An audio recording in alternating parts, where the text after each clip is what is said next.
পঞ্চায়ত নিৰ্বাচনৰ দিন চমু চাপি অহাৰ লগে লগে মাজদিয়া গাঁও পঞ্চায়তৰ নিৰ্বাচনী প্ৰচাৰ তুংগত।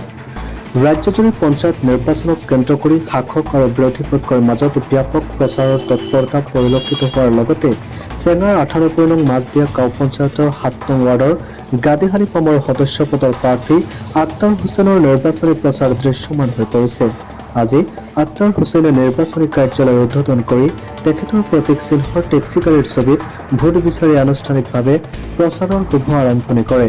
সমাগত নিৰ্বাচনত আক্তাৰ হুছেইনে নিৰ্বাচিত হ'ব পাৰিলে 7 নং ৱাৰ্ড গাদিহালী পামলৈ কামৰ ক্ষেত্ৰত এক নতুন আশাৰ বতৰা কঢ়িয়াই লৈ আহিব বুলি ৱাৰ্ডখনৰ স্থানীয় জনতাই আমাৰ সংবাদ মাধ্যমৰ আগত মন্তব্য আগবঢ়ায়।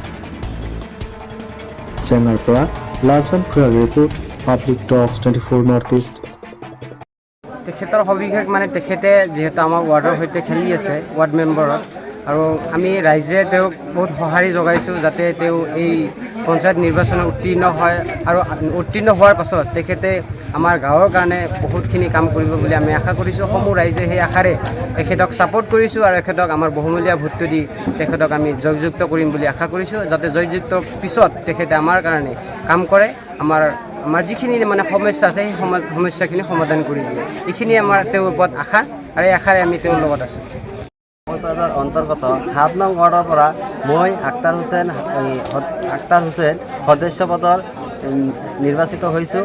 মই এইবাৰ ৰাইজৰ বাবে বহুত আশাবাদী যে ৰাইজে মোক বহুত ভোটত জয়যুক্ত কৰিব। সেই আশাৰে মই এইবাৰ পঞ্চায়ত গঠন কৰিম বুলি আশা আছে। ইতিমধ্যে পঞ্চায়ত নিৰ্বাচন তুংগত উঠিছে। আপোনাৰ যি ৱাৰ্ডত আপুনি ৰাইজৰ সঁহাৰি কেনেকুৱা দেখা পাইছে?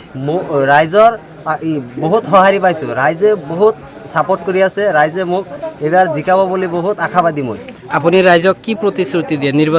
নিৰ্বাচনত অৱতীৰ্ণ হ'ব পাৰিলে কি কৰিব? মই 1 নম্বৰত ৰাস্তা আমাৰ একদম বেয়া, এই 10 বছৰ ধৰি ৰাস্তাৰ কোনো কাম চাম হোৱা নাই। সেই ৰাস্তাৰ প্ৰতিশ্ৰুতি লৈ মই একদম 1 নম্বৰ মূল উদ্দেশ্য হ'ল ৰাস্তাৰ কাম কৰিমেই, এইটোৱে মোৰ উদ্দেশ্য।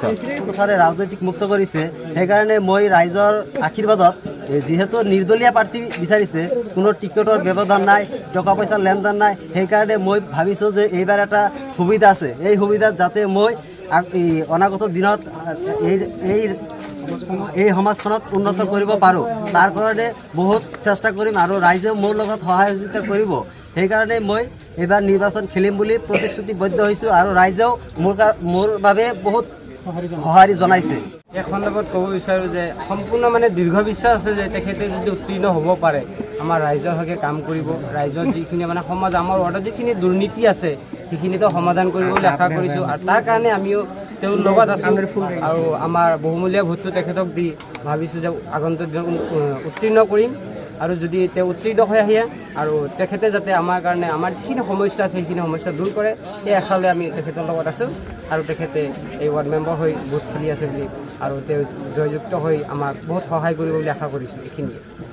আপোনালোকৰ ৱাৰ্ডত প্ৰাৰ্থীজনৰ সঁহাৰি কেনেকুৱা পাইছে? এতিয়াতো ভালেই দেখিছোঁ, যিখিনি আছে আলহামদুলিল্লাহ ভালেই আছে, আৰু আগন্তুক দিনত এনেকৈ যেন থাকে এইখিনি আমাৰ আশা, আৰু তেওঁ যাতে পৰিৱৰ্তন হৈ নাযায়, কাৰণ পলিটিক্সত যিজনে আহে তেওঁ যেতিয়া সেইখন ছিট পায় তেওঁ তেতিয়া নিজৰ স্বাৰ্থত হৈ কাম কৰিব বিচাৰে, আৰু আমি আশা কৰোঁ যে এখেতে যে তেনেকুৱা ধৰণৰ ব্যক্তি নহ'ব, আৰু আমাৰ কাৰণে আমাৰ হকে কাম কৰিব বুলি আমি আশা কৰিছোঁ।